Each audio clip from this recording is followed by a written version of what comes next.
And do you think your employees' job is very clear to do like simple and easy tasks? They are. I mean, if you break it down to your employees, it's very easy. It's clean cut. They know your task is to unload, your task is to load, your task is to sort, your task is to move this, your task is to do this.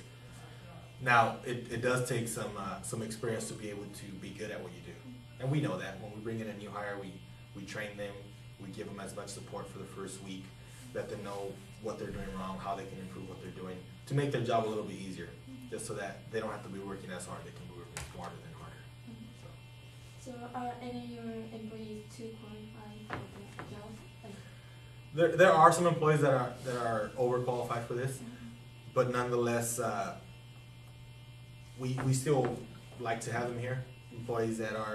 We have some employees that have full-time jobs, that have full-time management jobs, but yet need a supplemental income, and they just feel like, working here is a good 4.5 hour a day. They're able to, get a little bit more for their pocket. Yeah, they have the regular management job, but they like not being responsible for a big, portion, or for people that like just coming in, doing their job, and going home and being able to say, I'm overqualified. I really don't think I should be doing this, but the responsibility level is so low that they're able to say, I can do this. Do you think your employees are really cohesive to each other? I think they are. I think it takes some time for a new person to kind of get to know the group, but in our warehouse, it's a very large warehouse, so everything's kind of spread apart. But there's little pockets of group of people that work together. You have 3 people work together here. You have 10 that work together here, 5 here, etc.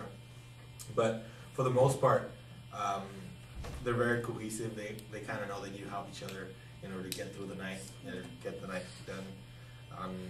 Throughout the week, everybody finishes at different times. Different areas of the work get finished early. But come Friday, they all want to help each other. They all want to get out here as soon as possible and as early as possible. So they all work a little bit harder to help each other out just to get out here. So I think cohesiveness is a good thing for people who have that. Is your cohesiveness work like a negative way, or? For the most part, it's positive, but it can be working in a negative way. I've seen it where our employees just kind of, there's a group of people, and then there's this one person that's very negative or very bad, or doesn't, or likes to voice their opinion and is very unhappy, and it kind of just rubs off on people, or it creates a sector and kind of divides that one group in half, and there's this group that supported this group that doesn't agree with them. So it can be bad, but I mean, right now as it stands, it's pretty good. So next question. So is your employees have a strong desire for independence? Like they like to do their work on their own way? You have the 2 different types of employees. You have employees that need to be micromanaged and employees that do not need to be micromanaged. You have employees that are self-motivated, self-driven, and you have employees that need to be motivated and need to be driven. And there's certain work areas where we need employees that need to be self-motivated. They know what they need to do, they need to be self-driven, they need to attack the work and get it done. And we have areas that we have large pockets of group where they can have motivation from people around them, where they can kind of all work a little bit harder and work together. So you have a balance of both here. You have some people that are motivated, some people that are not. Okay, last question for me.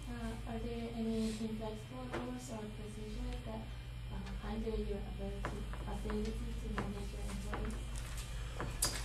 No, I mean, I think the way I look at managing my employees, it's I feel if I have a good relationship with them, they're gonna feel confident, comfortable enough with me where they can let me know what's going on with them. I mean, people normally come in and tell me I'm having a bad day. If I say something, just disregard it and I don't take that personal. I mean, when I come into work during my work shift, I don't take anything personal that people say to me. I basically, if somebody's having a bad day and they kind of say a smart remark to me, I kind of brush it off, and then the next day I talk to them, hey, what's going on? You okay now? I mean, you're having a better day today, and then normally they're like, I'm sorry, I didn't mean it, or I didn't I just haven't had the AI, just etc. But I think for the most part, your relationship with your people is gonna determine